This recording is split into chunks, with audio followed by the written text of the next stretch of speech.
All right, so you're trying to figure out whether self-publishing is right for you or going to a traditional publisher. This can be very confusing, and there can be a lot of costs involved that you may not be aware of.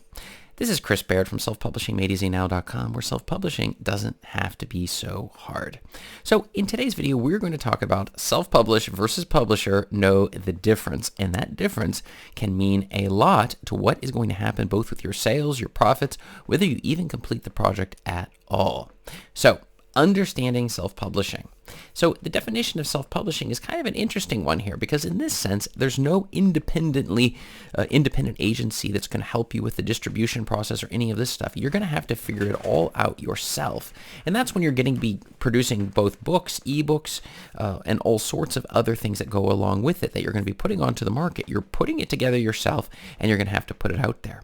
It gives you a lot of flexibility and control over the entire publishing process, which includes the content creation, like you're writing it all yourself, the editing, cover design, formatting, and marketing. Now, one thing important to remember is it doesn't mean you're going to do every one of these steps yourself. So you still can hire other people to do these tasks for you, but it's you who have to find them and decide what they're going to do and decide if the work's good enough, and then follow up on the schedule that you're going along with them, okay? The other thing is self-publishing enables authors to retain ownership over your works. Now, some authors have gone with hybrid or traditional publishing, well, particularly hybrid publishing, and they say, I still own the copyright. I did not sell that or give that away to the company that published it. However, it's published under their account. It makes it really difficult for you to gain access back to this, or if it's done traditionally, the ability to even get the rights back to your book from the traditional publisher. Even when the book is making no sales, they have no motivation to actually go ahead and give you those rights back. The next is the process involved in self-publishing. So the first thing is the manuscript preparation, and that's going to involve the editing and all of these phases, which I talk a lot with my group coaching and my one-on-one clients, where we go through exactly which way of editing is going to work best for you based upon the book you have and also based upon your budget.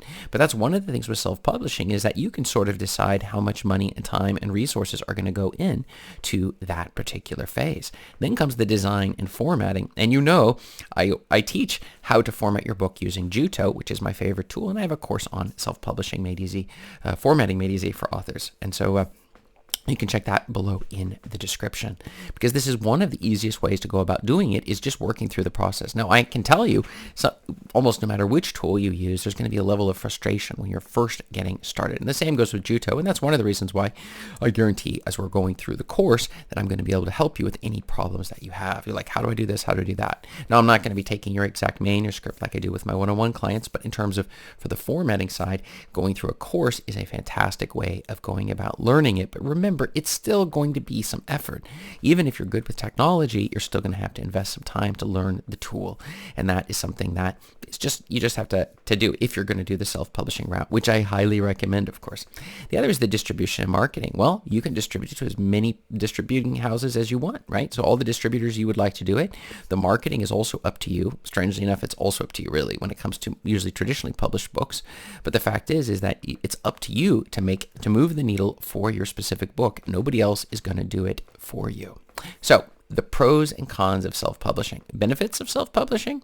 The first thing is you're going to have creative control. You're going to be nobody's going to tell you, you need to remove this paragraph, or you need to change that title, or shift this the way you have your cover. I don't like the way that it looks. Nobody's going to tell you that. So in fact, you're going to be able to just personally go in there and choose for yourself what exactly you think it should look and feel like. But that's also a negative, of course, because what if you make some wrong choices? What if you do decisions that aren't going to increase the sales? And that's why, even as a self-publisher, it's good to get input from other self-publishers who have done a lot of books. Like a coach, for example, can really help in this area. The other is higher royalties. If you're going self-publishing, the royalties are way higher. As opposed to getting 10, 11, 12%, you can get 70% on your ebooks, and for your paperbacks, between 40 to 50%. And if your pricing's high enough, 60, 70% there as well. So this is definitely something that so many authors just neglect to pay close attention to in terms of all of of the benefits that you get from self-publishing. The other benefit was that speed and flexibility. How fast do you want to move? The downside is nobody's going to be pushing you, so your book may go very slowly or never get published if you're not willing to put in the effort. None of the options involved that we're talking about today are easy. Some people ask me, well, is it all super easy? Well, that's self-publishing made easy now. It is easy if you focus on one step at a time and devote the time that's necessary. If you're moving along each step by step, you're going to get it done, as you find in the checklist below in the description. It shows you, here's the exact steps. You need to follow through on each of these steps in order to get your book self-published. So that's one way of just making sure you're clear over the effort that's necessary, and you can see how fast this thing can go.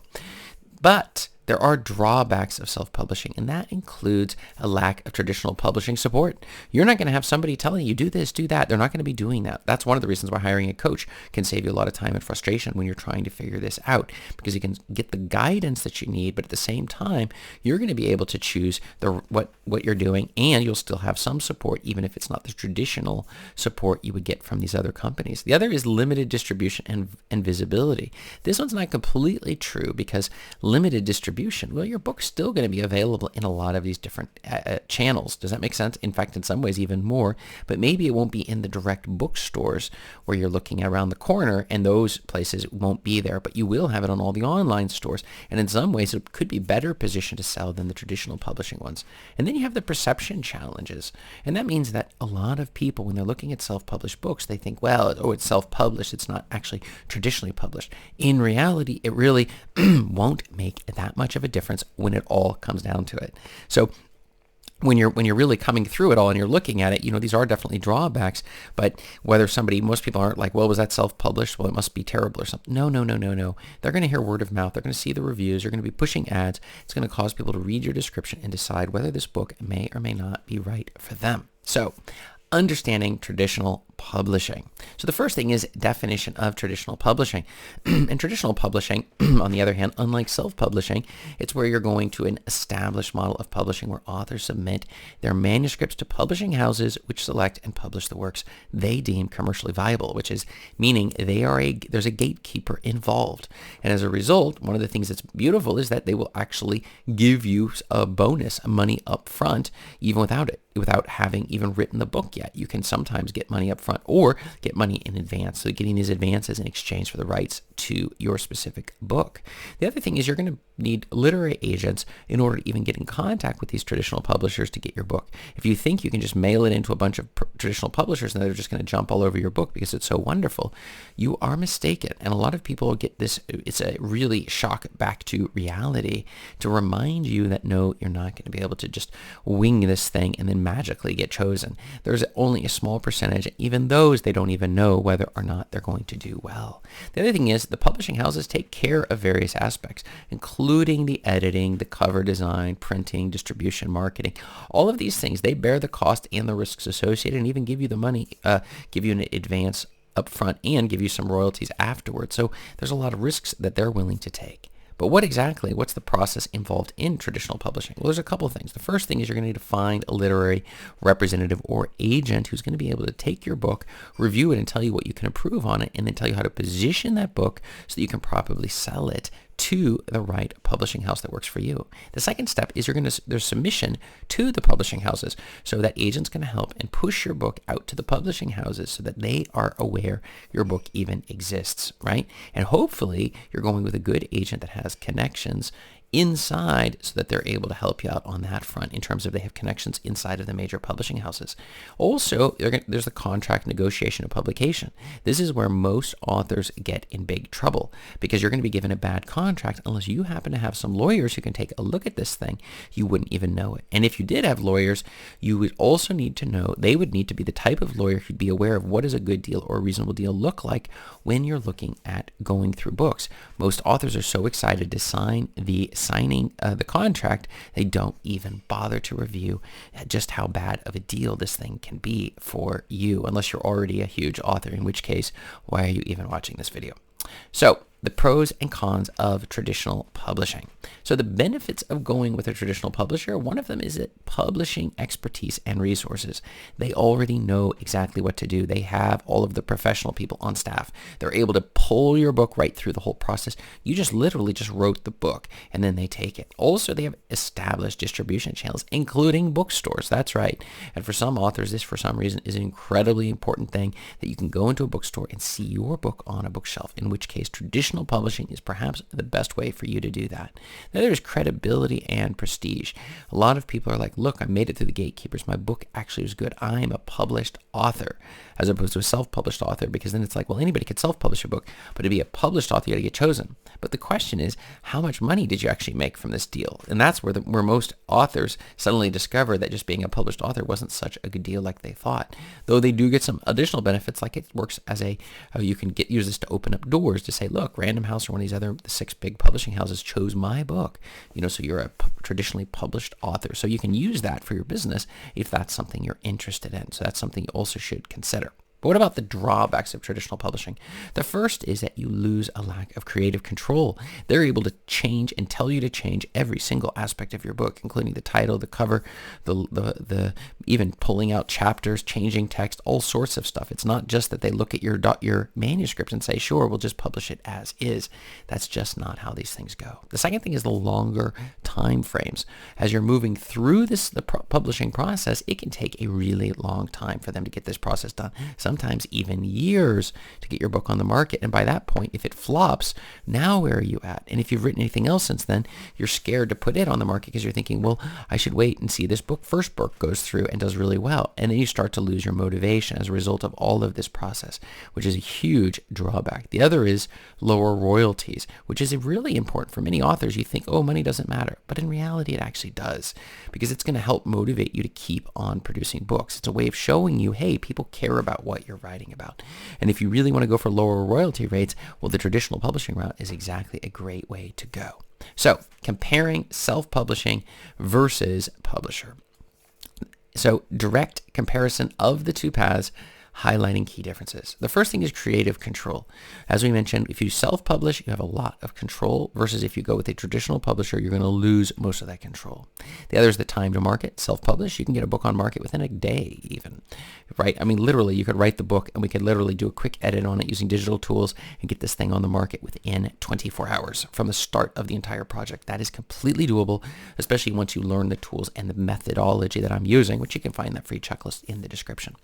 Now, royalties and financial considerations. If we're interested in making actual money off of this, self-publishing is probably going to be a better option for you. But if you're interested in the prestige and stuff, well, then you might, in fact, consider the traditional publishing route. So, considerations for authors when choosing between self-publishing and traditional publishing. The first one is creative control versus support. We talked about this before. You're just not going to get the same level of support if you do it yourself. You're going to have to pay to find you're going to, first of all, research and use money to find the people who are going to support your project, and then you're going to have to follow them through, and that can be a challenge unless you have some sort of a coach, which is one of the reasons I offer in my one-on-one program exactly that service. The next is the time and speed. The traditional publishing route, very, very slow, like we're talking about, whereas the self-publishing, we can get this thing on there really fast. And the final, of course, was the financial considerations, which is something that for some authors, they say they don't care about it, but I'm going to tell you, I've had many students afterwards, they then suddenly care. So, case studies, examples of successful authors who have self-published.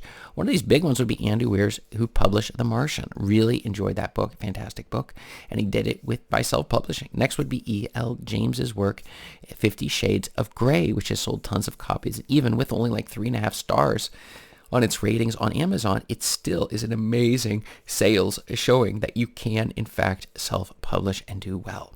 The other is Hugh Howey's book, Wool. From a science fiction standpoint, he did it, self-published it, and it came out really well, and he's still one of the major voices in self-publishing. But what are examples of successful authors who have used traditional publishers? The first big one would be J.K. Rowling with the Harry Potter series.